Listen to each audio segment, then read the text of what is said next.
사랑이시다라고 성경은 선언을 합니다. 우리도 하나님은 사랑이시다라고 말로서 많이 확인을 하죠. 하나님의 사랑을 아는 사람은 영생을 얻습니다. 요한복음 17장 3절은 영생을 얻는 사람이 누구냐고 했을 때에 하나님을 아는 사람이다 그렇게 표현을 하고 있어요. 여러분은 하나님을 아십니까? 나는 하나님을 압니다라고 했을 때 말로써 나는 하나님을 압니다가 소용이 없어요. 말에는 열매가 있어야 된단 말이에요. 무화과 나무에 열매가 있어야 하는 것처럼 여러분이 나는 하나님이 사랑인 줄 압니다라고 했을 때 그 말에는 열매가 있어야 돼요. 그럼 오늘 우리 신앙생활에 그와 같은 열매가 있느냐? 나는 신앙생활하면서 하나님을 안다고 하는 열매가 있느냐? 그냥 열매 없는 무화과 나무처럼 하나님을 안다고 하고 있는가? 그랬을 때 좀 더 깊이 생각을 해봐야 됩니다. 이 하나님의 아들을 통하여서 세상에 나타내신 하나님의 사랑은 희생을 통하여서 영혼을 구원하는 그런 것으로 나타났다는 것을 요한복음 12장 24절을 통해서 우리에게 확인을 해줍니다. 요한복음 12장 24절은 내가 진실로 진실로 너희에게 이르노니 한 알의 밀이 땅에 떨어져 죽지 아니하면 한 알 그대로 있고 죽으면 많은 열매를 맺느니라. 우리 신앙생활은 죽는 신앙생활이어야 하는데 죽지 않는 신앙생활을 하고 있다는 거예요. 죽지 않는 신앙생활도 있다는 거예요. 한 알의 밀알이 땅에 떨어져서 죽지 않는 삶을 살고 있다는 거예요. 그냥 한 알 그대로. 여러분, 신앙생활은 매일매일 죽는 삶을 사는 거에 대해서 증거가 있어야 됩니다. 오늘 하루 나는 어떻게 죽었는가? 그것이 바로 하나님의 사랑을 알고 믿는 사람들에게 나타나는 생활이다라는 것을 요한일서 4장 16절을 통하여서 확인을 해주고 있습니다. 하나님이 우리를 사랑하시는 사랑을 우리가 알고 믿었노니 하나님은 사랑이시라. 사랑 안에 거하는 자는 하나님 안에 거하고 하나님도 그의 사랑 안에 거하느니라 그랬어요. 하나님의 사랑을 알고 믿는 사람에 대해서 예수님은 친구다 그렇게 표현을 했어요. 주님을 위하여서 목숨도 내버릴 수 있는 친구다. 그렇게 요한복음 15장 13절에서 16절까지 기록을 하고 있습니다. 하나님의 사랑을 알고 믿는 사람, 그 알고 믿는 사람에게 대해서 예수님은 친구라 했고 그 친구는 예수님을 위해서 목숨을 버리는 생활을 산다는 것을 말하고 있어요. 요한복음 15장 13절부터 16절까지 사람이 친구를 위하여 자기 목숨을 버리면 이보다 더 큰 사랑이 없나니 너희는 내가 명하는 대로 행하면 곧 나의 친구라. 이제부터는 너희를 종이라 하지 아니하리니 종은 주인이 하는 것을 알지 못함이라. 너희를 친구라 하였노니 내가 내 아버지께 들은 것을 다 너희에게 알게 하였음이라. 너희가 나를 택한 것이 아니요 내가 너희를 택하여 세웠나니 이는 너희로 가서 열매를 맺게 하고 또 너희 열매가 항상 있게 하여 내 이름으로 아버지께 무엇을 구하든지 다 받게 하려 함이라.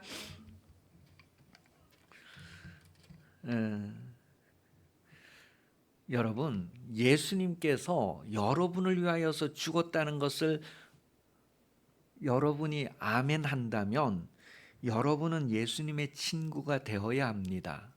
왜냐하면 예수님은 여러분을 친구로 인정을 해서 여러분을 위해서 죽었단 말이에요.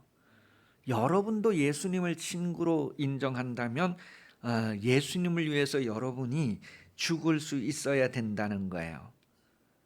그래서 이제 예수님이 나의 친구다 그렇게 하셔서 여러분을 위해서 희생하셨단 말이에요.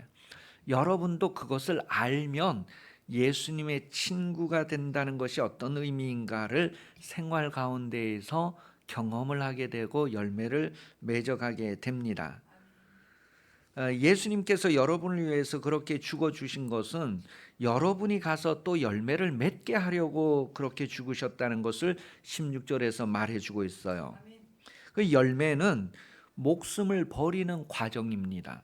여러분, 예수님이 여러분에게서 열매를 요구하잖아요. 그럼 뭐 어떤 가을에 사과 덩어리를 요구하는 것이 아니라 사과가 맺혀지기까지 그 과정을 요구하신단 말이에요. 그 과정이 바로 죽음의 과정이요, 죽음에서 생명이 새롭게 살아나고 결실하는 과정이라는 것을 얘기하는 거예요. 그러니 열매를 보이라는 것은 목숨을 버리는 삶의 그 과정과 그 결과를 말하는 거예요.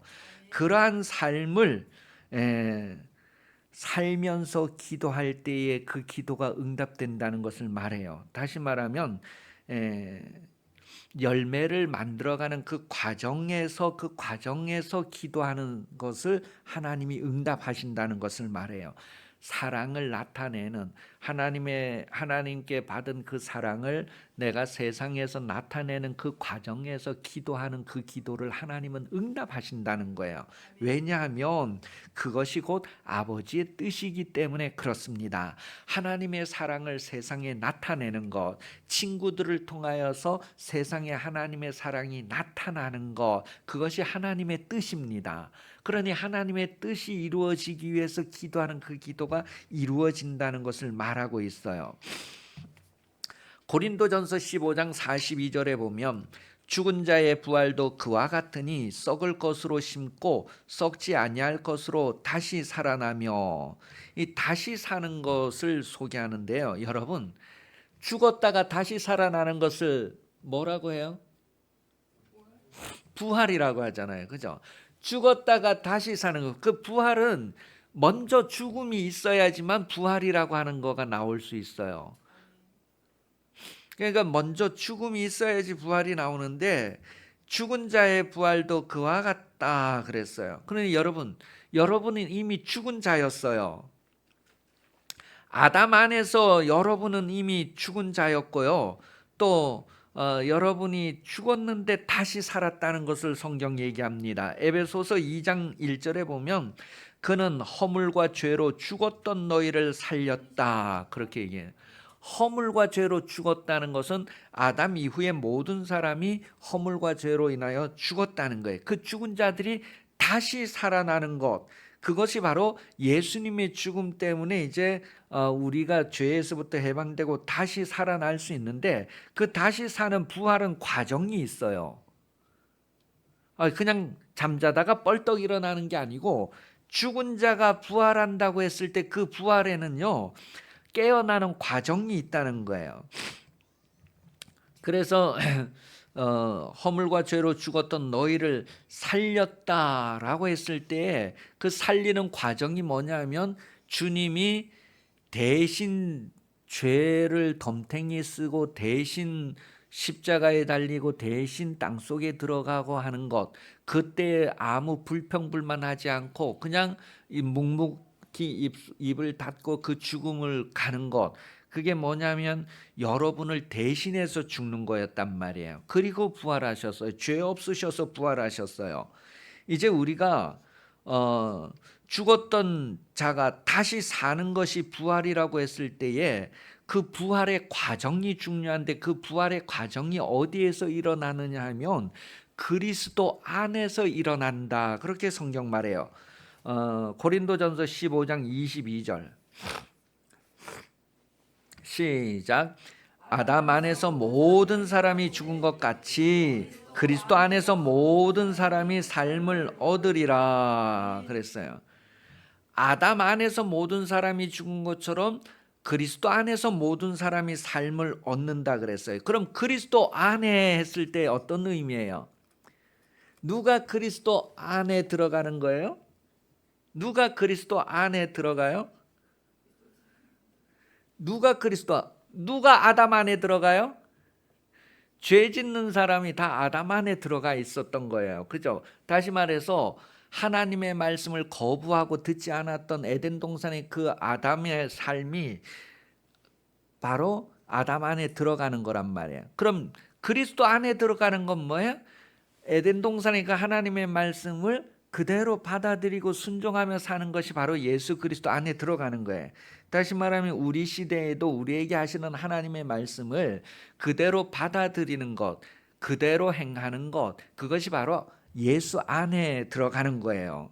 그래서 그리스도 안에서 모든 사람이 무엇을 얻는다고요? 삶을 얻는다. 그게 부활의 과정을 얘기하는 거예요. 그래서 내가 예수 안에 있는가 예수 밖에 있는가, 예수 안에서 부활의 과정이 일어난다는 것을 얘기해줘요. 육신은 심는 기회다라고 로마서 15장 44절이 말하고 있어요. 육의 몸으로 심고 신령한 몸으로 다시 살아나나니 육의 몸이 있은즉 또한 영의 몸도 있느니라. 그거 잘 봐요. 거기에 부활의 의미를 설명해 주고 있어요. 육의 몸으로 심고 신령한 몸으로 다시 산다는 것은 부활의 의미를 얘기해요. 그럼 육의 몸으로 심는다고 하는 게 뭐예요? 예수께서 육신으로 오셔서 죽으신 것처럼 우리가 육신에 있는 동안에 그 죽음을 받아들이는 거예요. 그게 뭐냐면 친구를 위하여 목숨을 버리는 거예요. 다시 말하면 하나님의 말씀을 그대로 행하는 삶을 얘기하는 거예요. 그 삶이 구체적으로 표현하여서 사랑이라는 거예요. 예수님이 이 세상에 오셔서 구체적으로 사랑으로서 죽어주신 것을 얘기하는데, 오늘 성도들이 예수 그리스도 안에서 그 말씀대로 행하면서 그 말씀대로 사랑을 행하는 것, 그게 바로 죽어가는 과정이라는 것을 말하는 거예요. 그래서 육의 몸으로 심고 다시 산다는 것을 얘기. 그때 다시 사는 건 부활이에요. 그러니 여러분, 부활에 참여하고자 하는 사람들이 어떤 사람이냐면 하나님의 말씀을 육신으로 행하는 사람들이 부활에 참여하게 되는 것을 얘기해요. 그 말씀을 행하는 자체가 이미 부활의 과정에 일어나는 일들이라는 것을 말하고 있어요. 어떤 사람은 부활하지만 어떤 사람은 부활 못해요. 어떤 사람은 생명을 얻고 어떤 사람은 생명을 못 얻어요. 어떤 사람은 들림 받지만 어떤 사람은 들림 못 받아요.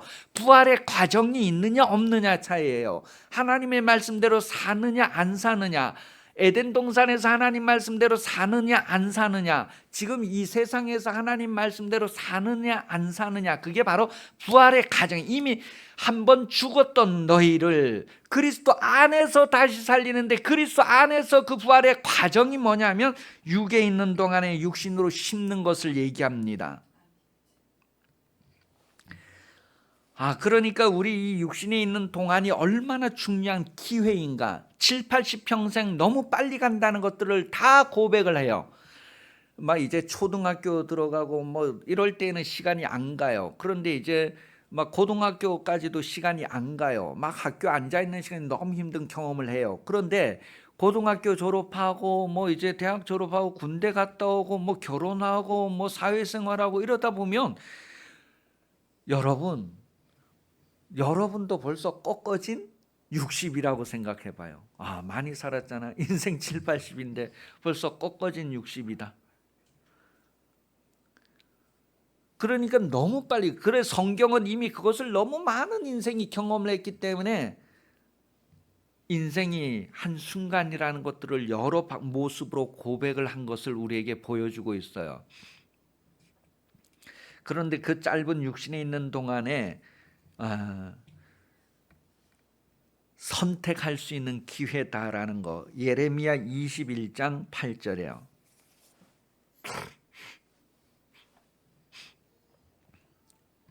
예레미야 21장 8절, 여호와께서 말씀하시기를 보라, 내가 너희 앞에 생명의 길과 사망의 길을 두었노라. 너는 이 백성에게 전하라 하셨느니라.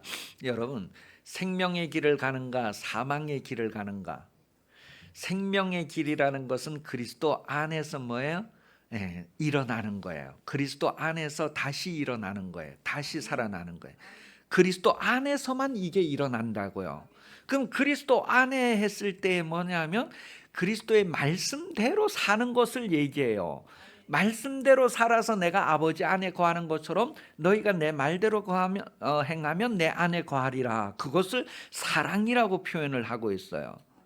내가 너희를 사랑해서 이 세상에 와주었던 것처럼 너희도 사랑한다면 누군가에게 가줄 수 있다는 것을 말하는 거예요.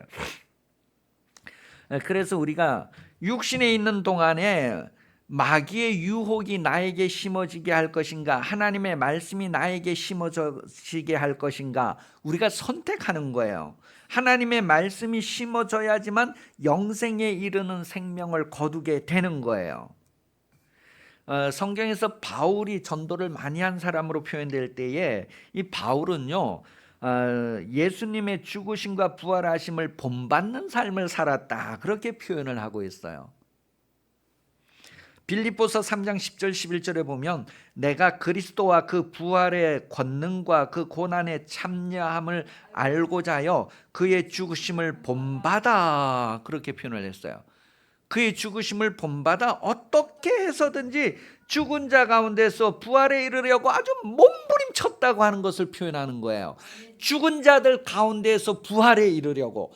아담 안에서 모든 자가 죽은 자야. 아담 안에서 모든 자가 하나님의 말씀을 거역한 거예요.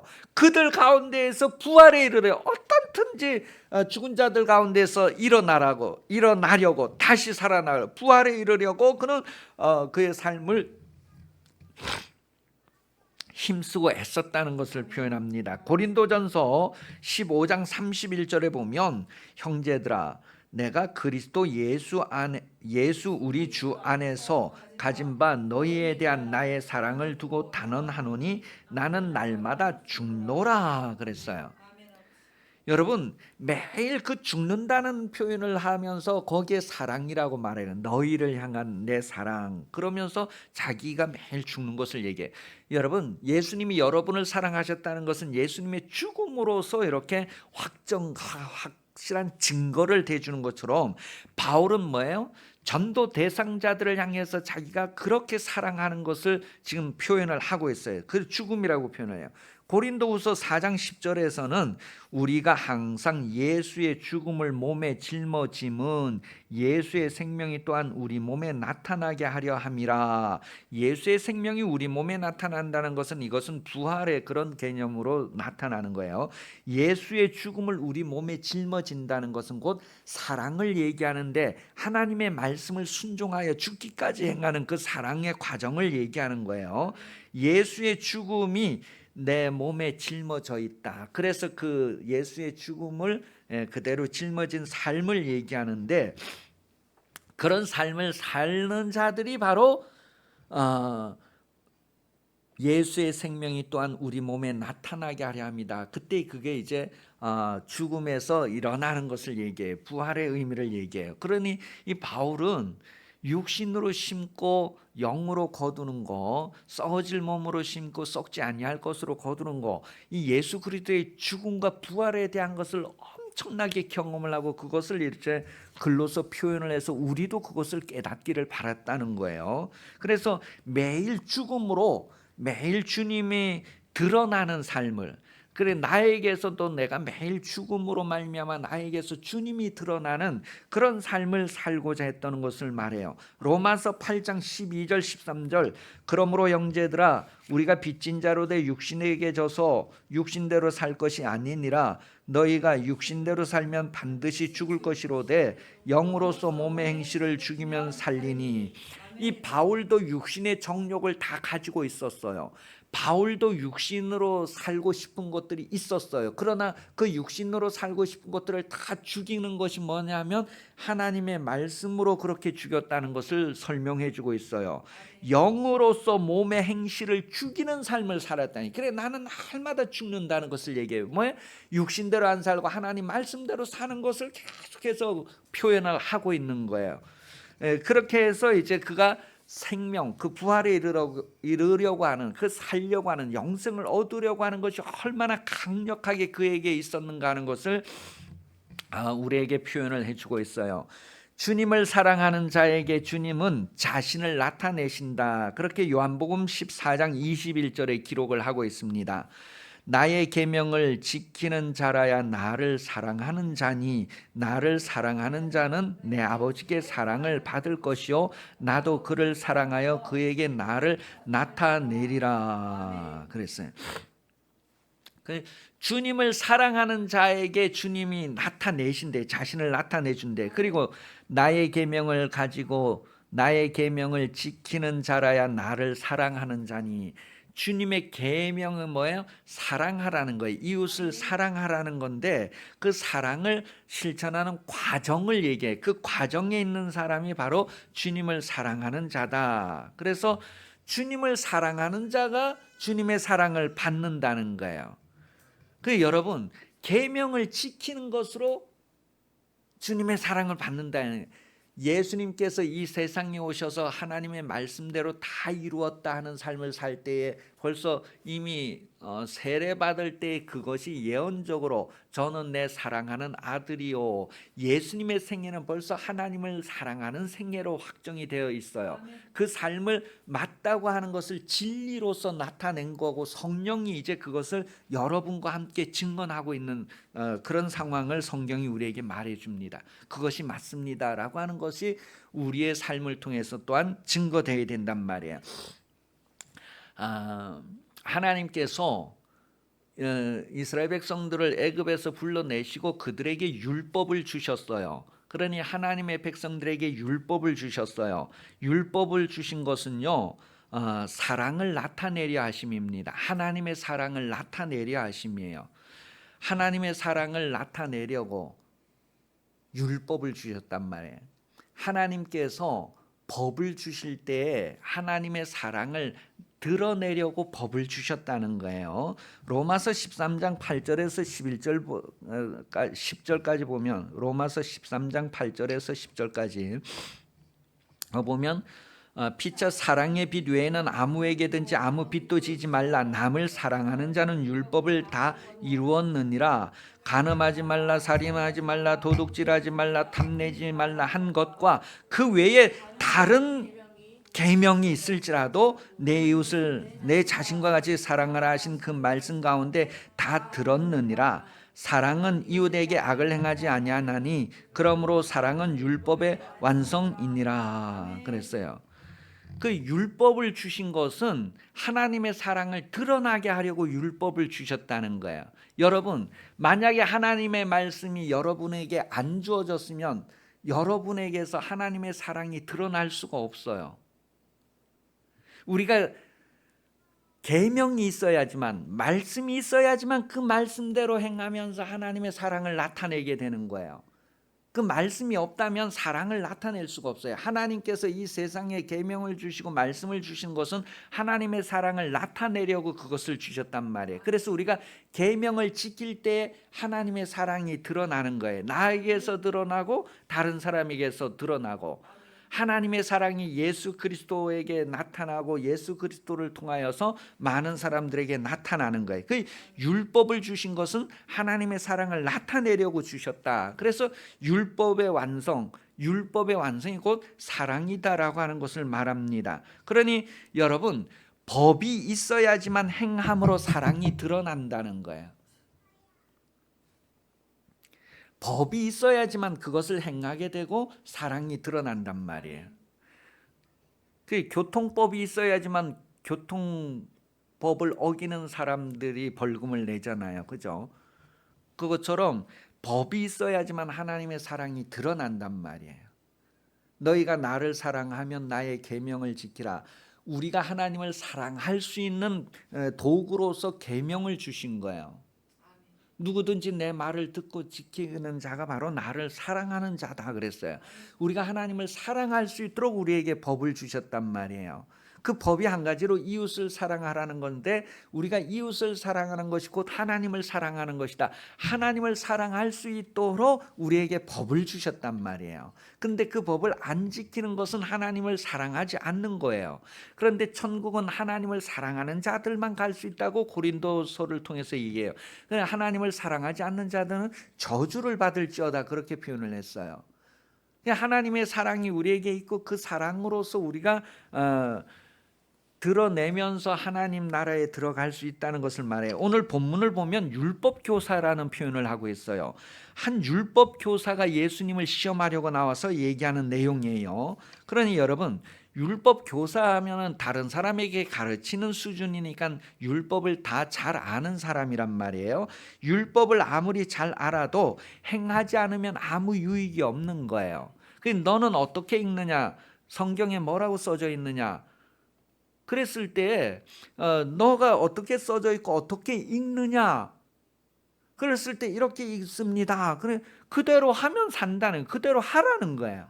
근데 이 사람이 율법 교사인데 그대로 했어요, 안 했어요? 안 했다는 거예요. 그대로 하라는 거예요. 예수님의 말씀은. 마태복음 23장 3절에 그러므로 무엇이든지 그들이 말하는 바는 행하고 지키되 그들이 하는 행위는 본받지 말라. 그들은 말만 하고 행하지 아니하며. 그렇게. 그러니까 법을 주시고 계명을 주시고 행하라고 주셨는데 안 행하는 거예요. 그 안 행하는 행위를 본받지 말라는 거예요. 그런데 오늘날 교회 성도들이 뭐예요?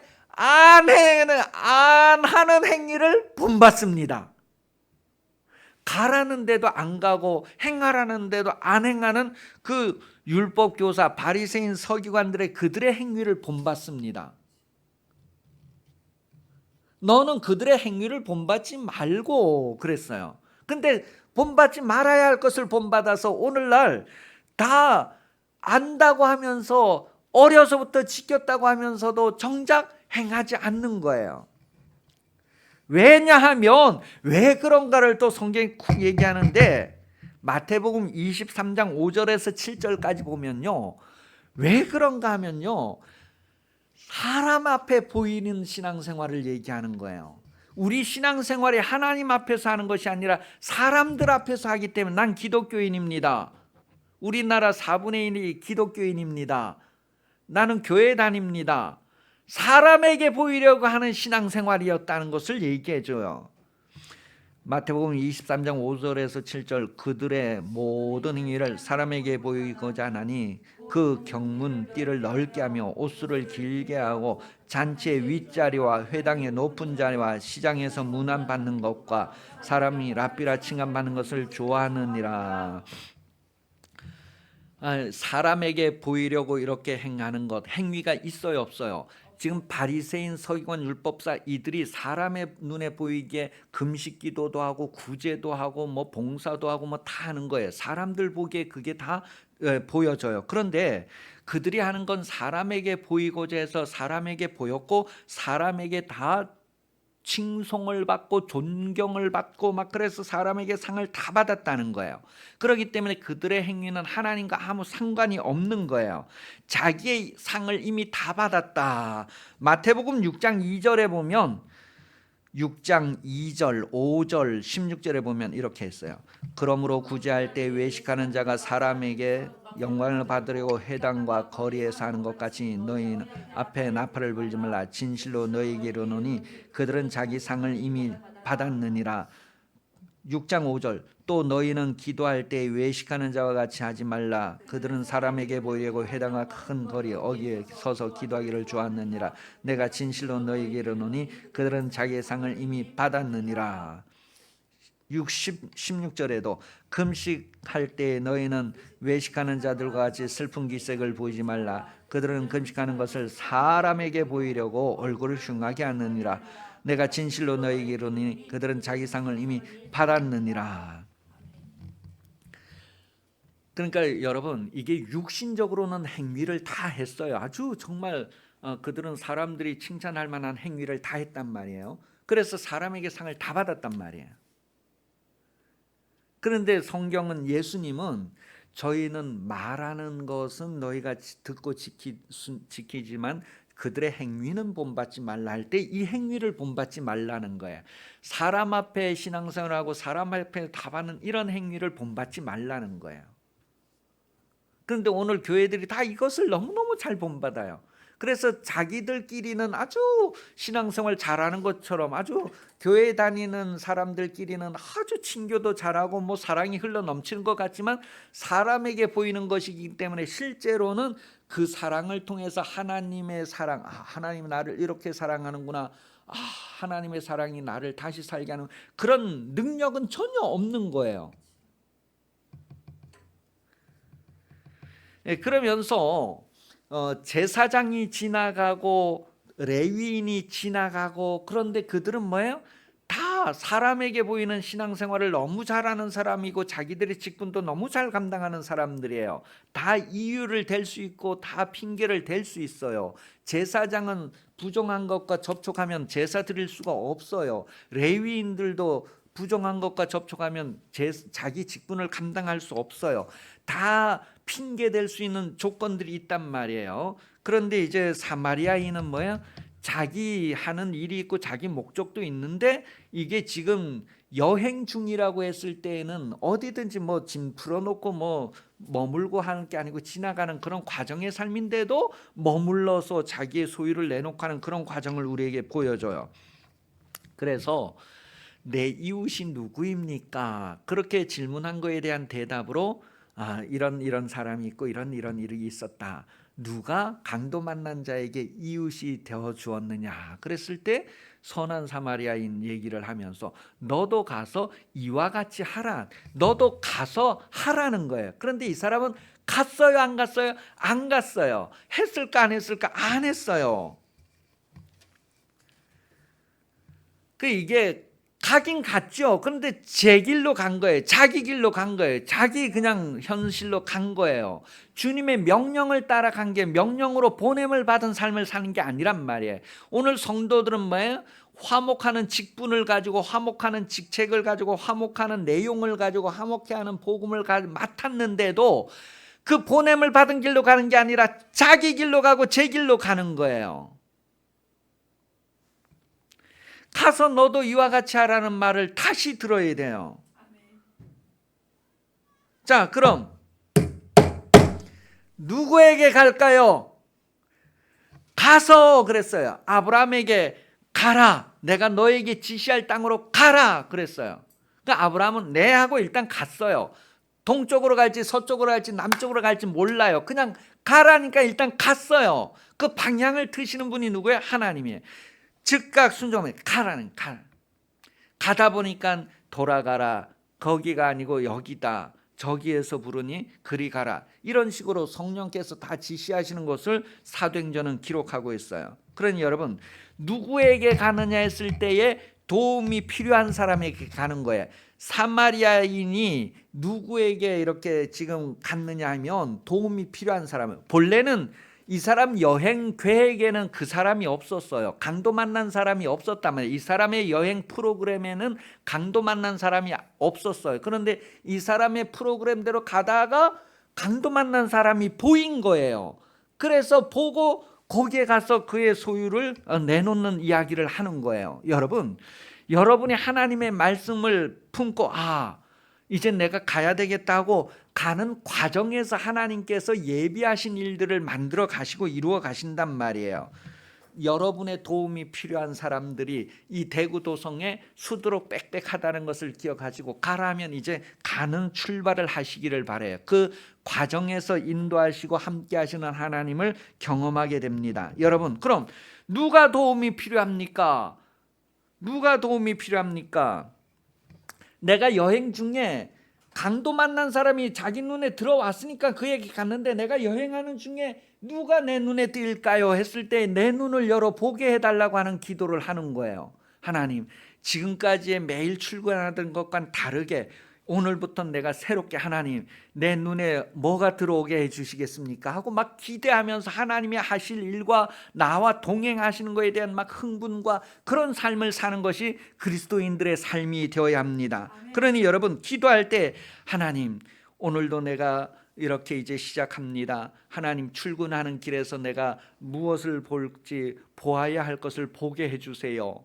그렇게 해서 정말 막 영혼을 구원하고자 하는, 영혼을 찾아내고자 하는 막 그런 아주 뜨거운 마음으로 하나님의 마음을 가지고 막 기도하면서 막 이렇게 눈을 열고 갈 때에 적은 일에서부터 하나님께서 우리를 다 쓰시게 됩니다. 그러니 여러분, 큰 일을 하려고 하지 마시고 적은 일부터 이렇게 하시면 하나님이 큰 일을 주셔요. 예를 들어서 누가 휴대폰을 떨어뜨렸다, 누가 지갑을 떨어뜨리고 그냥 간다. 그러면 그거 주워주는 것부터, 그거 주워서 그 사람 주는 것부터 시작을 하면 내가 누구를 도울 것인가, 하나님께서 나를 통하여 어떻게 일하실 건가, 그런 작은 거에서부터 이렇게 순종하고 막 행하고 선을 행하다 보면 어떤 사람이 막 이제 지하철에서 막 쓰러졌다. 그래서 그 사람 막 이제 심폐소생술해서 살리든지 아니면 막 이 귀신이 막 드러나서 막 이러는데 와, 예수 이름을 그때 사용할지, 이런 거에 대해서 하나님이 작은 일에서부터 시작해서 큰 일을 할 수 있도록 계속 우리를 이끌어 가신단 말이에요. 그러니 여러분, 매일매일 나는 하나님과 지금 함께 하고 있고 나는 보냄을 받았다고 하는 그것을 가지고 여러분 눈을 열어 보기를 기도하세요. 하나님 오늘도 어떤 일을 하시렵니까? 막 기대가 됩니다. 그런 기도를 하는 거예요. 그래서 매일매일 다른 것으로 이제는 막 열리는, 그래서 하나님께서 너무 기뻐하셔서 막 일을 나에게 몰아붙여주는 그런 경험을 할 수 있는 인생으로 살 수 있기를 성경은 말하고 있어요. 그러니 여러분, 내 눈을 열어 보기를 원합니다. 소경 바디메오는 자기의 육신의 보기를 기도했지만 여러분은 무엇을 보기를 기도해요? 하나님과 함께 여러분 영적인 그런 하나님의 계획들을 보기를 간절히 원하는 기도를 하세요. 매일매일. 바디메오는 자기 육신의 눈 열어 보기를 원했는데 주여 보기를, 내가 무엇을 해주기를 원하느냐, 주여 보기를 원하나이다. 그럼 보라. 그런 것처럼 여러분들은 정말 하나님이 하실 일들을 보기 위해서, 하나님이 오늘 계획하신 일을 보기 위해서 간절히 기도해 보세요.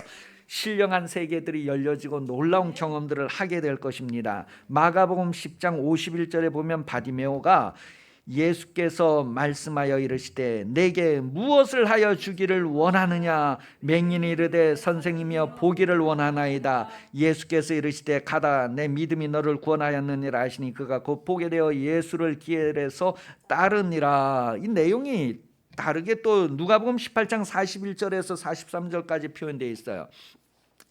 누가복음 18장 41절부터 이제 여리고의 한 맹인 이야기. 내게 무엇을 하여 주기를 원하느냐 이르되 주여 보기를 원하나이다. 예수께서 그에게 이르시되 보라, 내 믿음이 너를 구원하였느니라 하시매 곧 보게 되어 하나님께 영광을 돌리며 예수를 따르니 백성이 다 이를 보고 하나님을 찬양하니라. 와, 여러분을 통하여서 막 지하철에서 기적이 일어나고 막 이럴 때, 막 예수 이름 선포할 때 와, 놀라운 일을 봤다고 그 지하철 극한에 있던 사람들은 다 하나님이 하신 놀라운 일을 인하여서 와, 놀라지 않겠어요?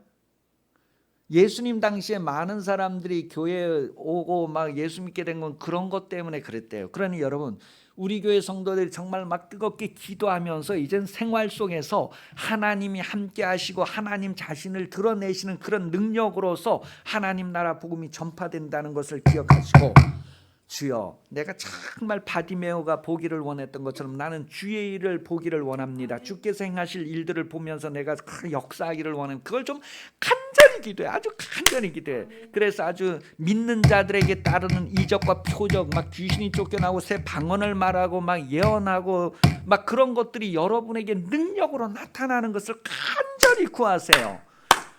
그래서 죽을 영혼들이 많이 다시 회복될 수 있도록 우리를 통해서 이 대구도성에 하나님의 기쁨이 그렇게 충만할 수 있도록 쓰임받기를 간절히 기도하시기를 바라요. 사업을 하든 직장을 다니든 무엇을 하든지 이제 우리 말씀 기억하면서 기도하십시다.